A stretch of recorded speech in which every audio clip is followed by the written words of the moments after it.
Cher terminal SPMAT qui passe bientôt le bac, ceci est un rappel quotidien qu'une droite est parallèle à un plan si et seulement si on est dans la situation de gauche ou de droite, si et seulement si un des vecteurs directeurs de la droite est contenu dans le plan. Je m'explique. Pour qu'une droite soit parallèle à un plan, il y a deux cas, soit la droite est elle-même incluse dans le plan, soit la droite et le plan n'ont aucun point en commun. Et bien pour montrer ça, il suffit de montrer qu'un vecteur directeur, qui est représenté ici en rose-violet, est inclus dans le plan. Pareil pour ici. Ça signifie que si vous avez deux vecteurs directeurs du plan, attention pour un plan il faut deux vecteurs directeurs, c'est-à-dire deux vecteurs non collinéaires dans le plan, alors vous devez montrer que ce vecteur rose s'écrit comme combinaison linéaire de ces deux vecteurs qui dirigent votre plan. Autrement dit, si j'ai noté V et W les vecteurs directeurs du plan, alors je dois montrer que le vecteur directeur U de la droite, qui est représenté en rose, s'écrit comme combinaison linéaire, donc alpha fois le premier vecteur directeur plus bêta fois le deuxième vecteur directeur.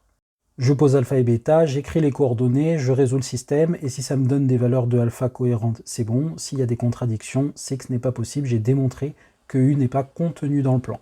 Donc la méthode sert aussi à montrer d'ailleurs qu'une droite n'est pas parallèle à un plan. Et une autre astuce plus rapide, c'est d'avoir un vecteur normal au plan, ce que vous avez automatiquement si vous avez une équation cartésienne de plan. Pourquoi est-ce que c'est plus rapide? Parce qu'un vecteur normal au plan est orthogonal à tout vecteur du plan et seulement à eux. Il n'est orthogonal à personne d'autre. Donc si vous montrez que ce vecteur-là est orthogonal à votre vecteur directeur de la droite, vous montrez automatiquement que votre vecteur directeur de la droite est inclus dans le plan. Et pour ça c'est très simple, il suffira simplement de faire le produit scalaire entre votre vecteur n et votre vecteur u. Donc je répète, on sera orthogonal au vecteur n si et seulement si on est dans le plan, puisque l'ensemble des vecteurs qui sont orthogonaux à ce vecteur n, c'est l'ensemble des vecteurs du plan auquel il est normal.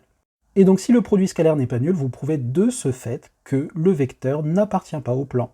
Allez, promets-moi que tu vas retenir ces deux méthodes, et du coup, je te souhaite du courage pour les révisions. Bisous!